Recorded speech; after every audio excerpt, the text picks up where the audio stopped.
ஏன் இங்கே சொன்னார்ல, நான் வந்து அமைச்சராக பேசலை, உதயநிதியாக பேசுனேன்னார்ல, எதுக்கு அங்கே போய் 1 லட்சம் கொடுத்து பெயில் எடுத்தாராம்? ஆடல் பாடல் டான்ஸு அது இதுன்னு இருந்தேன். எங்கள் அப்பா இருக்கிறாரு பாருங்க சாமி, மினிஸ்டர் ஆக்கி விட்டாரு. சரி மினிஸ்டரானா ஏதாவது 4 வார்த்தை பேசணும்ல. எனக்கு எல்லாமே ஸ்கிரிப்ட் கொடுத்தா தான் நான் பேசுவேன். அதால் யாரோ எழுதி கொடுத்தாங்க, அதை பேசிட்டேன். குத்தம் குறை இருந்தால் கோர்ட்டார் என்னை மன்னிக்கணும் அப்படின்னு சொன்னாலும் ஆச்சரியப்படுறதுக்கு இல்லை. மரியாதைக்குரிய சுபிவி பார்த்துக்குங்கப்பா, உங்களெல்லாம் நாங்கள் மரியாதைக்குரியவர்னு சொல்கிறோம். அந்த மாதிரி கொஞ்சமாவது நடந்துங்க. சமூக நீதி பாதிக்கப்படுகிற போது அந்த மனுஷன் சென்னை விட்டு நவர மாட்டுறாரு. இந்நேரம் வேங்க வேலுக்கெல்லாம் அவர் ஏறி அந்த டேங்கில் ஏறி பார்த்துருக்கணும்ல, அப்போல்லாம் பார்க்கணும்ல. கண்ணுக்குட்டி பார்த்தா ஒரு நாளைக்கு 50,000 1 லட்சம் சம்பாதிக்கிற ஆள் மாதிரி ஆகிறான். பாவம் எங்கேயோ கொத்தனாரு சித்தாள் அப்படி இல்லைன்னா ஏதாவது இந்த செங்கல் சூழலில் கொத்தடிமையாக இருக்கிறாங்களே அந்த மாதிரிலாம் இருக்கிறான். அப்போ ஒரிஜினல் ஓனர் யார்? திருமாவளவன் கேட்டுக்காரா சிபி விசாரணை? சொல்லு, உங்க தலைவர்கிட்ட சொல்லு. இவ்வளவு பேசுறல்ல, ஒரே ஒரு கட்சியின் தலைவர் தானே சார். அவர் எந்த தலைவர்கிட்ட போய் சொல்லணும்? அவங்க தலைவர் ஓனர் ஸ்டாலின் கிட்ட போய் சொல்லட்டும். திமுக தலைவர்கிட்ட உண்மையான குற்றவாளிகளை கண்டுபிடிக்கின்ற நோக்கம் தானே உங்களுக்கு. அப்போ சிபிஐ விசாரணைக்கு நீங்களும் உத்தரவிடுங்களேன். அந்த ஸ்பாட்டுக்கு மட்டும் இந்த சரக்கு வந்தது. அப்போ திட்டமிட்டு அவங்க கலந்தாங்களா இல்ல லாபத்துக்கு ஆசைப்பட்டு கோவிந்தராஜா கலந்துறானா? கைது பண்ணி ஒரு 3 நாள் ஆகுது. இன்னி வரைக்கும் இந்த அரசு வெளியிட்டு தான் இந்த மெத்தனால் சின்னதுரையால் கலக்கப்பட்டது இல்ல, அதிக லாபத்துக்கு ஆசைப்பட்டு கோவிந்தராஜால் கலக்கப்பட்டது அப்படின்னாவது நீ குறைஞ்சபட்சம் சொன்னீங்களா?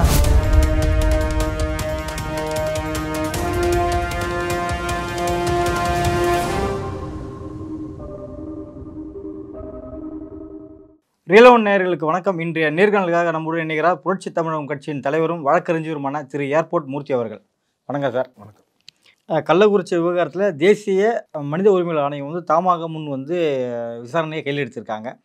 டிஜிபி அவர்களும் தலைமைச் செயலாளர் அவர்களுக்கும் 1 வாரத்திற்குள்ள அறிக்கையை தாக்கல் செய்ய இருக்கிறாங்க. இதுலேருந்து எஃப்ஐஆர்லேருந்து என்னென்ன கேஸ் போட்டிங்க A to Z இதில் வந்து தாக்கல் பண்ண 1 வாரம் கெடு கொடுத்துருக்காங்க.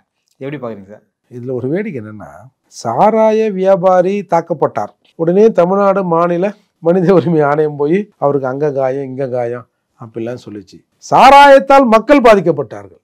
அப்போ தமிழ்நாடு மனித உரிமை ஆணையம் போல டெல்லியிலேருந்து மனித உரிமை ஆணையம் வந்திருக்கு.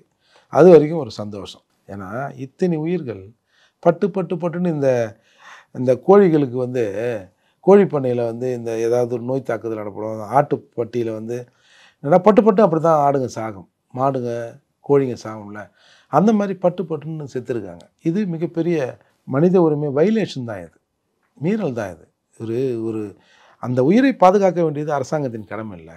அப்போ அந்த அரசாங்கம் இன்னென்ன வழிகளை நீங்கள் தடுத்து நிறுத்தியிருந்தால் அந்த உயிர் போயிருக்காதில்ல. அப்போ அந்த பொறுப்பு உங்களுக்கு இருக்குல்ல.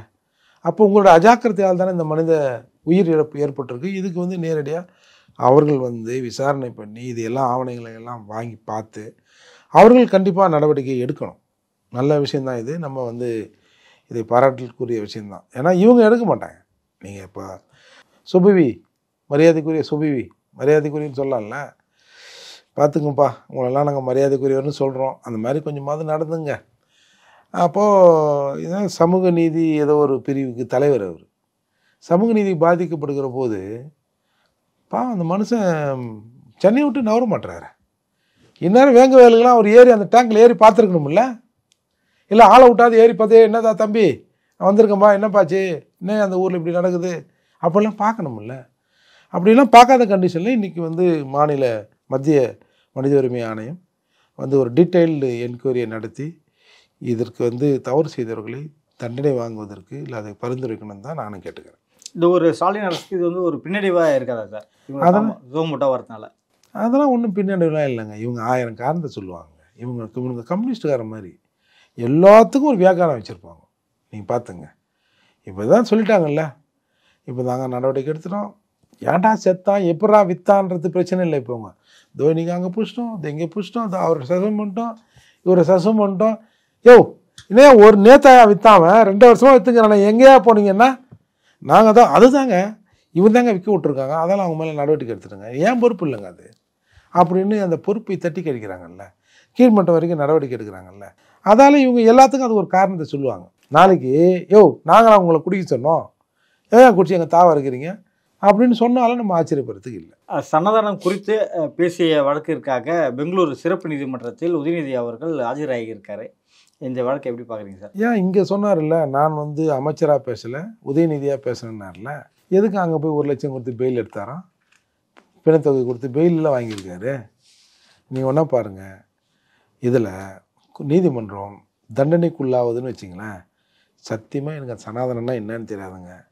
எவனோ ஒரு மூதேவி எழுதி கொடுத்தாங்க, மண்டபத்தில் எழுதி கொடுத்தா நான் படிச்சுட்டேன் சாமி, சத்தியமாக எனக்கு தெரியாது சாமி.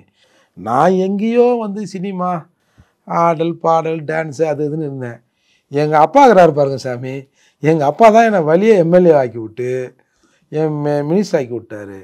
சரி, மினிஸ்டர் ஆனால் ஏதாவது ஒரு 4 வார்த்தை பேசணும்ல, எனக்கு எல்லாமே ஸ்கிரிப்ட் கொடுத்தா தான் நான் பேசுவேன். அதே என்ன சரியாக நடிக்க தெரியாது, அது தெரியாது, வசனம் பேச தெரியலன்றாங்க. அதால் யாரோ எழுதி கொடுத்தாங்க, அதை பேசிட்டேன். உள்ளபடியே இதில் யாருக்காவது மனசு நோவும்னு கூட எனக்கு தெரியாது. இதை பேசினா இன்றைக்கு வந்து பெட்டிஷன் போட்டு பரமேஸ்வரன் அந்த மாதிரியான ஆட்களோட மனசு புண்படுன்றது கூட எனக்கு தெரியாதுங்க. நான் அந்த மாதிரி அப்பாவியாக வாழ்ந்துட்டேங்க. எனக்கு அரசியல்லாம் எனக்கு சுற்று போட்டால் கூட எனக்கு தெரியாது சாமி. ஏதோ நான் எழுதி கொடுத்துட்டு சொல்லிட்டேன், குத்தம் குறை இருந்தால் கோர்ட்டார் என்னை மன்னிக்கணும் அப்படின்னு சொன்னாலும் நாம் ஆச்சரியப்படுறதுக்கு இல்லை. நேற்று நடந்த இந்த ஆர்ப்பாட்டத்தில் கூட என்ன சொல்லியிருக்காருன்னா, எப்படியெல்லாம் தயாரிக்கப்படுதுன்னு சொல்லி ஒரு எக்ஸ்பிளனேஷன் தான் கொடுத்துருக்காரு. என்னவா இப்போ அதுக்கு திராட்சை பழங்களை எப்படி பயன்படுத்தலாம், வேற என்னென்ன இதெல்லாம் பயன்படுத்த சார்? அவர் வந்து தடை அறிவியல் துறையில் ஒரு அதிகாரி தானே, அவருக்கு எல்லாம் தெரியுமில்ல, இந்த கிரிமினாலஜி படித்தவர் தானே. இப்போ இதை சொல்லி இப்போ என்ன, கள்ளச்சாராயம் எப்படி காசுனாயா, கள்ளச்சாராயம் அது அதில் ஏதோ வந்து மெத்தனால கலந்துட்டான். இதுதான் இப்போது மெத்தனால் எப்படி வந்து மெத்தனமாக இங்கே வந்ததுன்றதை கண்டுபிடிக்கணும். அதை விட்டுட்டு இப்படி ஊரல் போடுறதா? இப்போ நான் கொடுத்தான் சொல்லுவேன். இப்போ நம்ம சட்டப்படி நம்ம கவர்மெண்ட்டில் இருக்கிற சரக்கு இருக்குல்ல, அது வந்து தடை செய்யப்பட வேண்டிய சரக்கு தான். சொல்லு, உங்கள் தலைவர்கிட்ட சொல்லு இவ்வளோ பேசுகிறல்ல. அவரே ஒரு கட்சியின் தலைவர் தானே சார், அவர் எந்த தலைவர்கிட்ட போய் சொல்லணும்? அவங்க தலைவர் ஓனர் ஸ்டாலின் கிட்ட போய் சொல்லட்டும், திமுக தலைவர்கிட்ட. இப்போ இந்த இந்தியன் ஸ்டாண்டர்ட் ஆல்கஹாலிக் ஸ்பெசிஃபிகேஷன் ஒன்று இருக்குது சார். அதில் ஒரு பிராந்தின்னா என்னென்ன அதில் இருக்கணும், ஒரு விஸ்கின்னா என்னென்ன இருக்கணும். ஃபார் எக்ஸாம்பிள் பிராந்தியில் பழங்கள் இருக்கணும், திராட்சை பழம் இருக்கணும்.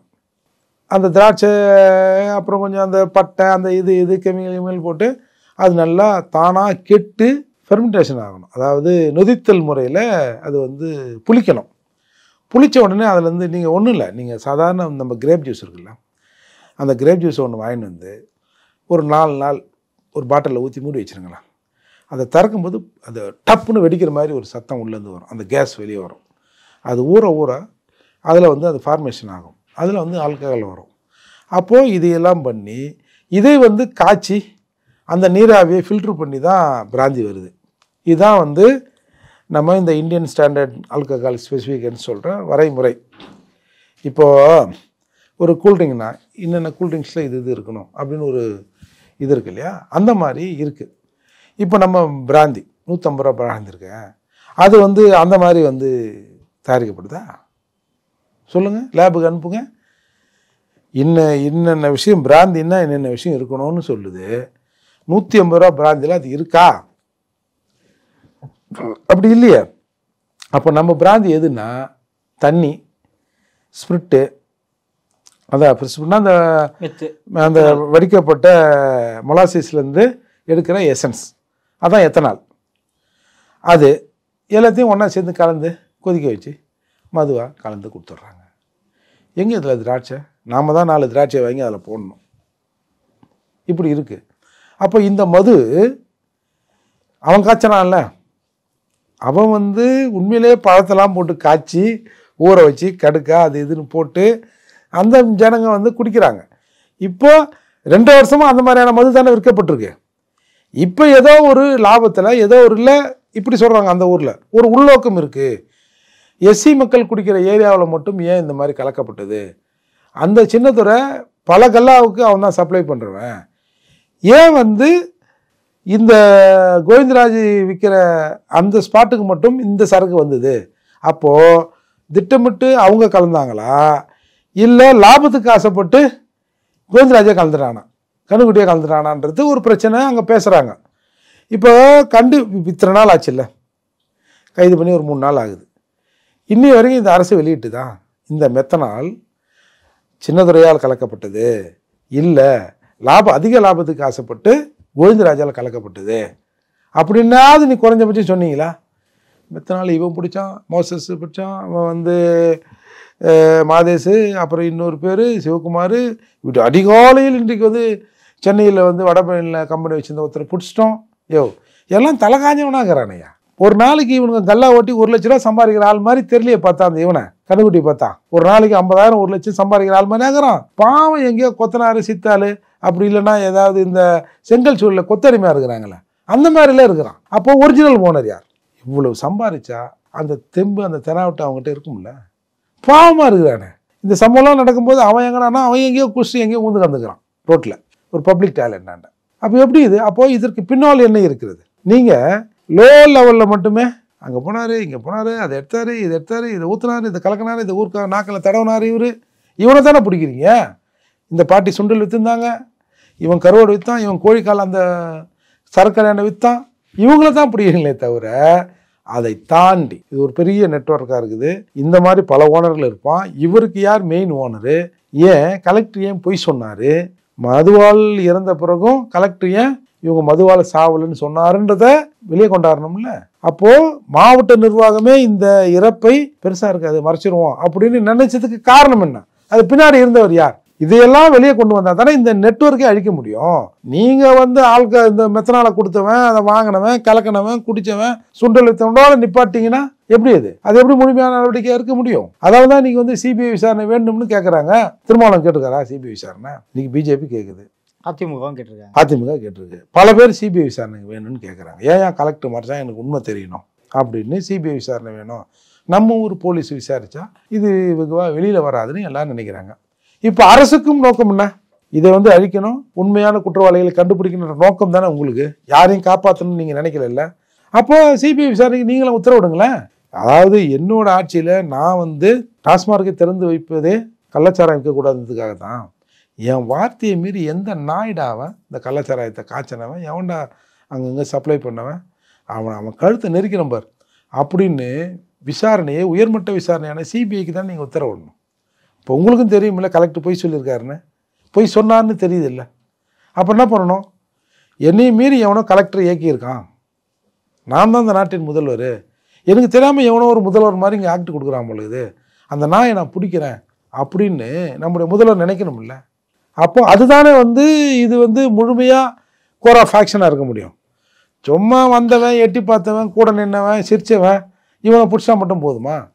அப்போது அதை செய்வதற்கு யார் யார் இங்கே வந்து அந்த கேள்வியை கேட்குறான்? இன்றைக்கி வந்து இப்போ அதிமுக எடப்பாடியார் வந்து கவர்னரை சந்தித்து சிபிஐ விசாரணை வேணும்னு கேட்குறாரு. ஏன்னா இன்றைக்கி வந்து சட்டப்பேரவை கூட்டத்தொடரில் இன்றைக்கி சஸ்பெண்ட் பண்ணியிருக்காங்க. ஏங்க இதில் ஒரு நாடகம் பண்ணுறாங்க பாருங்கள். நேரு வந்து எழுந்து இந்த மாதிரி வந்து இந்த கூட்டத்தொடர் முழுக்க இன்னொரு 5-6 நாள் இருக்குன்னு வச்சுங்க, கூட்டத்தொடர் முழுக்க சஸ்பெண்ட் பண்ணணும்னு சொன்னாராம். உடனே முதல்வர் எதிர்கட்சி இல்லாமல் எப்படியா நம்ம வந்து சட்டமன்றத்தை நடத்துறது, அவங்க கேட்குறது நியாயம் தானே, அதால் இன்றைக்கி ஒரு நாள் மட்டும் பண்ணுங்க அப்படின்னு சொல்லிட்டாராம். உடனே அது பெருந்தன்மையோட சபாநாயகர் ஏற்றுக்குன்னு இன்றைக்கி ஒரு நாள் மட்டும் நாங்கள் வந்து சட்டசபையிலேருந்து அவர்களை வந்து சஸ்பெண்ட் பண்ணுறோன்னாலாம். உடனே நேராக அவங்க கவர்னர்கிட்ட வந்து அவங்களும் ஒன்றும் கேட்கல.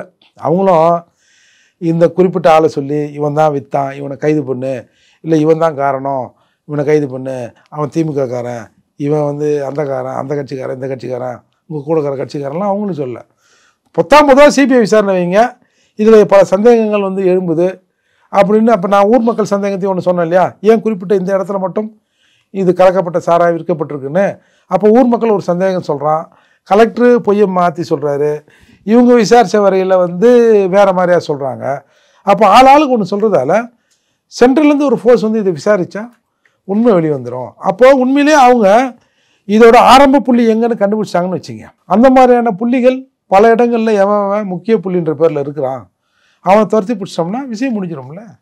சாராயம்ங்கிற அந்த கள்ளச்சாராயம்ங்கிற விஷயமே முடிஞ்சிடும்ல.